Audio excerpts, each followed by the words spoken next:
Mateus 28, 28. Vamos lá? O texto diz assim, Mateus 28, 18, desculpa. O texto diz assim: Jesus, aproximando-se, falou-lhes dizendo: preste atenção em cada palavra, toda a autoridade me foi dada no céu e na terra. Já à guisa de introdução, primeiro, que tipo de autoridade Jesus recebeu? Toda. De quem ele recebeu? Do seu Pai, nosso Deus. Onde ele exerce essa autoridade? A Bíblia diz: no céu e na terra. Portanto, o Senhor Jesus Cristo está encerrando este evangelho de Mateus. Este evangelho está nos seus últimos versos, e o Senhor Jesus diz isso: toda a autoridade me foi dada no céu e na terra. Eu queria conversar com vocês, meus irmãos, numa palavra pontual, direta, sobre os 4 maiores poderes do universo. Quando eu digo os 4 maiores poderes do universo, o que pode vir à sua mente? Talvez você que conhece um pouco aí da história, até mesmo do Brasil, como é que funciona o sistema de governo, você pode se lembrar da Praça dos Três Poderes, lá em Brasília. Não sei, pode vir isso à sua mente. Mas, de repente, se você conhece um pouco de história, você pode lembrar de alguns impérios que ultrapassaram gerações, pode vir à sua memória. Mas, curiosamente, os maiores poderes não estão nas mãos de homens. Esses 4 poderes que eu vou lhes dizer nesta noite são os maiores, e nenhum está nas mãos de um homem, ou de um império, ou de um governo, nenhum. Todos eles estão nas mãos de uma pessoa, e esta pessoa é o Deus Todo-Poderoso. Quando você fala em poder, você fala de algo que o ser humano gosta, que atrai, que talvez coloca muitos homens como se estivessem andando sobre as nuvens, se sentindo deuses na terra. Pois é, mas os maiores poderes reais e verdadeiros não estão no controle humano e nem estão acessíveis ao homem por vontade própria, ou intelecto, ou força física, não estão acessíveis assim. Eles são recebidos por graça, mas estão nas mãos do Todo-Poderoso. Eu queria então começar falando com vocês, já que a gente já disse aqui inicialmente que toda autoridade está nas mãos do Senhor Jesus, do primeiro poder, deste primeiro poder. Qual seria este primeiro poder? Primeiro, o poder da cruz. Nada mais pode nos libertar da condenação do pecado. Passa para mim, Kenny, por favor. Notem vocês o verso 6 de Romanos 6, só ouçam. Pois sabemos que a nossa velha natureza pecadora já foi morta com Cristo na cruz, a fim de que o nosso eu pecador fosse morto, e assim não sejamos mais escravos do pecado. Eu li um livro escrito por John Piper, ele diz o seguinte, que a cruz é o centro de toda a nossa história. Se você tirar a cruz do Evangelho, acabou o nosso relacionamento com Deus. Não posso me relacionar com o Senhor. Por que não? Porque diante de Deus não existe inocente. Há uma frase que os advogados, juízes usam muito, que é o seguinte: você é inocente até que se prove o contrário. É uma frase dita neste ambiente jurídico. Você é inocente até que se prove o contrário. Esta frase não é e não cabe no conceito bíblico. No conceito bíblico, você é culpado até que alguém te livre dessa culpa. No conceito bíblico, nenhum ser humano que pisou nessa terra é inocente. No conceito bíblico, todos nós somos culpados. E se estamos culpados, precisamos de alguém que nos liberte e nos livre desta culpa. Então, como sermos libertos desta culpa? Bom, quando você vai para as Escrituras, você vai ver que é na cruz que este pagamento de dívida é feito. É na cruz, é ali que nós somos resgatados, redimidos, comprados. Ali o Senhor Jesus assume a nossa culpa e recebe a ira que deveríamos receber em nosso lugar. E aí a gente passa a ter agora, alcançando, por meio daquilo que Jesus alcançou, a gente alcança a salvação em Cristo. Eu queria então destacar pelo menos duas coisas aqui. Primeiro, dentro desse tópico, é que a cruz, meus irmãos, é um paradoxo. A cruz nos faz pensar que, ao mesmo tempo que se trata de uma violência, nesta mesma cruz é a maior declaração do amor de Deus. Na cruz você vê algo cruel acontecendo, mas nesta mesma cruz você vê algo glorioso acontecendo. É um paradoxo, é duas coisas aparentemente contraditórias acontecendo no mesmo momento, no mesmo cenário e na mesma cruz.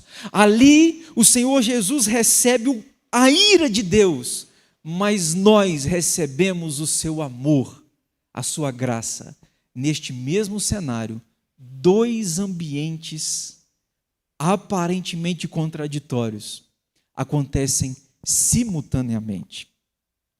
Ali você vê um santo tomando o lugar do pecador, você vê o santo assumindo o lugar do culpado, mas você vê também o culpado se tornando santo. Ali naquela cruz você vê a dor de um se transformando em alívio para muitos. Ali naquela cruz você vê o castigo de um se tornando justiça para muitos. As contradições você consegue enxergar neste primeiro poder, que é o maior poder da face da terra, o poder da cruz. Em segundo lugar, meus irmãos, eu queria chamar a sua atenção pelo seguinte: a cruz de Cristo resolve o nosso maior, mais profundo e insolúvel problema. Qual que era o nosso problema? Bom, Deus lembra de Isaías 6? Deus é santo, santo, santo. Qual que é o problema? O problema é como que este Deus que é santo, santo, santo, vai se relacionar com um pecador como eu e você, sem ter a sua santidade perdida ou manchada. Deus sendo todo perfeito e tão santo, ao se relacionar comigo, sendo eu pecador, a sua santidade ficaria então maculada, manchada. Deus então resolve este problema, para nós irresolvível, para nós impossível. Ele resolve esse problema na cruz do Calvário. Ali o Senhor Jesus recebe toda a culpa, de modo que agora eu posso me relacionar com esse Deus que é santo e continuará santo, sem esse Deus ter a sua santidade maculada. Portanto, Deus resolveu o nosso maior problema. E no livro que eu li há alguns anos, o livro dizia o seguinte: o nosso maior problema não era de saúde, porque senão Deus havia nos enviado um médico. Nosso maior problema não era financeiro, porque senão Deus havia nos enviado alguém extremamente capaz nessa área financeira. O nosso problema não era nem emocional, porque senão Deus podia nos enviar um psicólogo. Deus podia nos enviar, se o nosso problema fosse mental, um psiquiatra. Mas o nosso problema, sim, era pecado. Portanto, Deus nos enviou um Salvador. Porque o maior problema da humanidade, o meu e seu, se chama pecado. Pois é.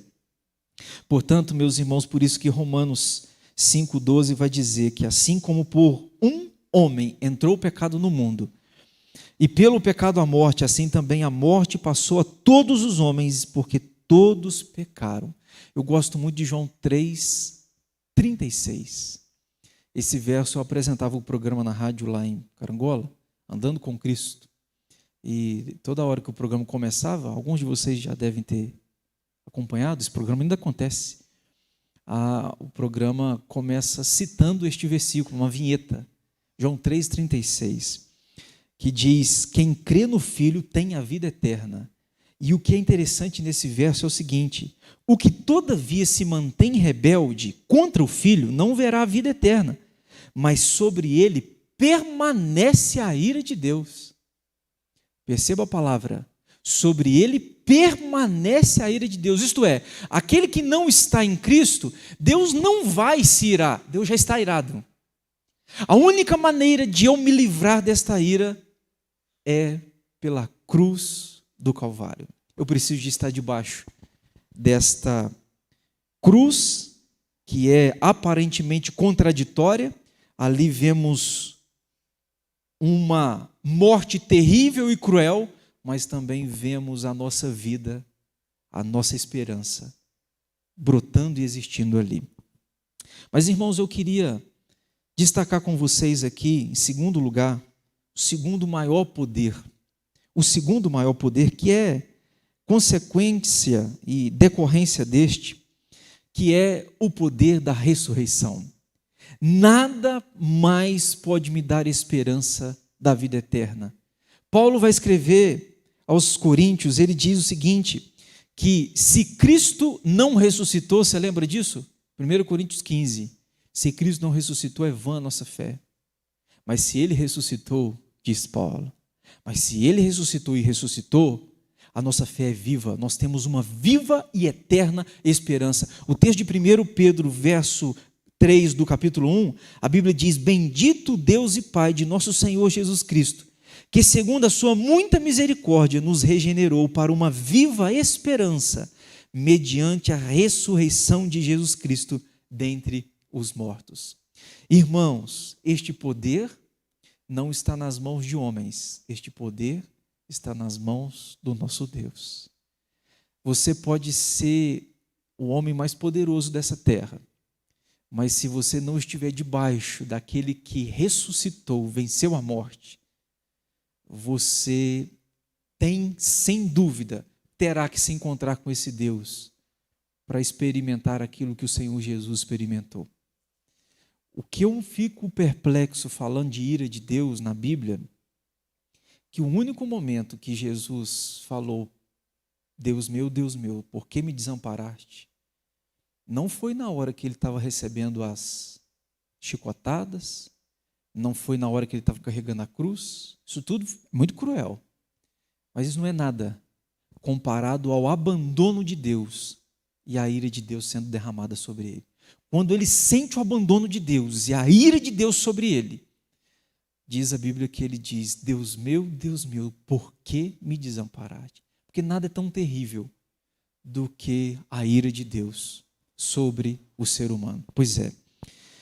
Por isso que Paulo vai dizer em 1 Coríntios 15, 17, se Cristo não ressuscitou, é vã a nossa fé, ainda permaneceis nos vossos pecados.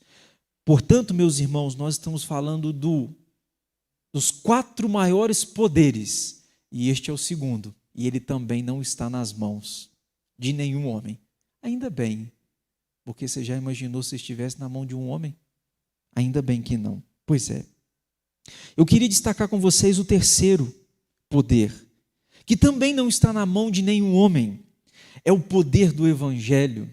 Poder do Evangelho. Nada mais me assegura que eu persevere até o fim. Romanos 1,16, pois não me envergonho do Evangelho, porque é o poder de Deus para a salvação de todo aquele que crê, primeiro do judeu e também do grego. A cruz me liberta do poder do pecado, a ressurreição me livra do poder da morte, mas o Evangelho me mantém dentro do plano de Deus salvífico. Eu gosto muito de uma ilustração. Irmãos, dizem que uma mulher estava no leito da morte, ela já estava para morrer, e aí alguém chegou perto dela, conversando com ela, e disse para ela assim: suponha que Deus agora deixe de salvar a sua vida neste último momento. O que a senhora faria? Dizendo para a senhora que estava já nos últimos momentos da sua vida. Ela respondeu assim: olha, se Deus me deixasse, não me salvasse agora, eu entenderia, mas Deus perderia sua honra. Deus seria um Deus mentiroso. Eu acho interessante quando penso nisso. Ela está dizendo o seguinte: esse Deus que planejou a salvação a meu respeito e me deu essa salvação, Ele não me deixa perder essa salvação. Se tem uma doutrina preciosa neste contexto nosso presbiteriano, e isso é uma coisa que me atrai, é a perseverança dos santos. Essa doutrina diz o seguinte, que uma vez que Deus salvou você, Deus, não é você, Deus vai levar esta salvação até o final. Ainda que você queira abandoná-lo. E eu digo para você, se você é crente convertido, salvo, tente abandonar Deus. Pastor, eu não faço isso. Você faz isso todo dia. Nós fazemos isso todo dia. A gente, se fôssemos deixados pela nossa própria vontade, abandonaríamos. Mas Deus que me salvou, Ele me mantém nesta obra de salvação até o final. Por isso que uma boa teologia faz diferença. Uma má teologia põe encrenca na cabeça. Uma pessoa um dia disse assim: pastor, se Jesus voltar, eu estiver tomando banho, o que acontece? Teologia fraca. Teologia fraca é o seguinte: se eu estiver no banheiro tomando banho e Jesus volta, Ele não me leva. Teologia fraca. Pastor, se eu estiver em pecado na hora que Jesus voltar, todos nós estaremos em pecado, irmãos. Você não entende que você está debaixo de Cristo? O que me faz ser salvo não é o fato de eu não pecar. O que me faz ser salvo é eu estar debaixo de alguém que não pecou, que é Cristo. Eu sou salvo não é por causa de mim, sou salvo por causa dele. Então, na hora que ele voltar, eu vou por qual razão? Eu vou porque estou debaixo dele. Eu vou porque ele pagou pelos meus pecados. Não é porque eu não peco. Ah, pastor, se voltar eu tiver, eu tiver em pecado, eu estiver fazendo tal coisa. Teologia fraca. Porque a teologia bíblica é o seguinte, é dessa irmã que foi interrogada quando estava morrendo. E se Deus não te salvasse? Ela falou: olha, se Ele me salvasse, deixaria de ter o caráter que Ele tem, a reputação que Ele tem. Portanto, Deus não deixa de salvar nenhum que Ele salvou. Aquele que o Pai me deu, disse Jesus, você lembra? De maneira nenhuma lançarei fora. Aquele que o Pai me deu, é meu para sempre. Gosto muito e já li muito, talvez na sua casa, Filipenses 1,6. Aquele que começou a boa obra em vós, há de completá-la até o dia de Cristo Jesus. Eu já comecei tanta coisa e parei. Já também. Já teve esse desgosto. Todo empolgado começa. No meio do caminho para. Nós somos assim, né? Mas Deus não. Aquele que começou, vai terminar até o dia de Cristo Jesus. Pois é. Este é o terceiro poder que também não está nas mãos de nenhum homem. E eu vou para o quarto. Este aqui é curioso. A Bíblia diz isso. O poder da fé. Nada mais pode vencer o mundo. Deixa eu ler o texto. Porque estou lendo 1 João, capítulo 5, versos 4 e 5. Porque todo que é nascido de Deus vence o mundo. E esta é a vitória que vence o mundo, a nossa fé. Quem é o que vence o mundo, senão aquele que crê ser Jesus, o Filho de Deus? Eu gosto muito disso aqui, irmãos. Deixa eu te lembrar de 1 Coríntios 13. 1 Coríntios 13. Agora, porém, permanecem a fé, a esperança e o amor. Estes três, sendo o maior deles, o amor. Agora permanecem, presta atenção aqui, a fé, esperança e amor. O que é fé? Fé é eu olhar para trás. Fé é eu olho para aquilo que Cristo disse e confio. Fé não é um salto no escuro, como disse Soren Kierkegaard, um filósofo antigo, que diz o seguinte: fé é você atirar no escuro, acreditando que Deus está lá. Fé é um salto nas promessas de Deus, porque Ele já disse, eu creio. Então olha o que permanece, 1 Coríntios 13. Agora permanecem a fé, isto é, eu olho para trás, eu olho para aquilo que Jesus já disse. Permanecem a fé. Segundo, permanece a esperança. O que é esperança? Esperança é olhar para frente. Fé, eu olho para trás. Esperança, eu olho para frente. Isto é, eu olho para trás, para aquilo que Cristo disse. Ele disse, eu vou voltar. Então eu tenho esperança de que Ele voltará. 1 Coríntios 13 está dizendo para mim e para você que existem três coisas importantes na nossa vida. A fé, eu olho para trás e creio, eu olho para frente e espero, e enquanto essas duas coisas estão acontecendo, fé, esperança, eu vivencio o amor. Pois é. Eu gosto porque João diz que esta é a vitória que vence o mundo. João não diz esta é a fé que vence o mundo. Ele diz, esta é a vitória que vence o mundo. Que vitória?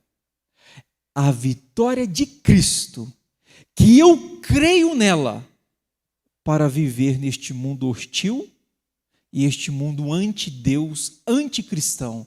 Ele está dizendo o seguinte, vai ser bem difícil viver neste mundo. Está dizendo para mim e para você.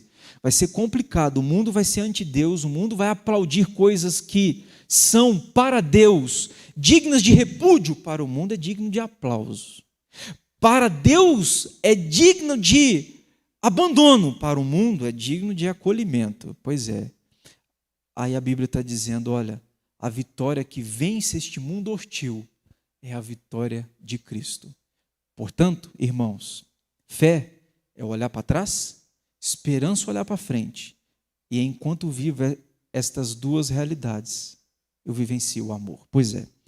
Eu queria então dizer para vocês aqui, para a gente encerrar, queria destacar algumas coisas. Estes 4 poderes que citei não estão nas mãos de homens, estão nas mãos de Deus. Estes 4 vão ditar como será a nossa eternidade. Se estou debaixo da cruz, se a cruz sim faz sentido para mim, se creio que Cristo ressuscitou dentre os mortos, pois é, diz o apóstolo Paulo que Cristo foi as primícias, sabe por quê? Porque você, nós seremos aqueles que também seremos ressuscitados pelo mesmo poder que ressuscitou Cristo. A pergunta é, não importa se eu estou debaixo de poderes humanos, porque isso não afetará a minha eternidade, mas eu preciso estar debaixo desses 4 poderes. Estes sim farão toda a diferença na minha vida por vir. O poder da cruz, o poder da ressurreição, o poder do evangelho e o poder da fé. Ainda bem que não estão nas mãos do homem, mas estão disponíveis a nós, por graça e bondade. Você está debaixo desses poderes? Você está debaixo desse senhorio? A cruz de Cristo é verdadeira para você? Você entende que ali o Senhor Jesus te substituiu? Eu devia estar lá, você devia estar lá, nós devíamos estar lá. Pois é, mas Ele assumiu o meu lugar. Ele morreu a minha morte para que eu pudesse viver a sua vida. Pastor, isso é uma verdade para mim, eu creio nisso. Então você está debaixo dos maiores poderes de toda a história. Ainda que os poderes humanos te decepcionam, Mas você precisa estar debaixo da cruz, desta ressurreição, deste evangelho que mantém você seguro e convicto de que a salvação é garantida, e da fé. Esta é a vitória que vence o mundo, irmãos.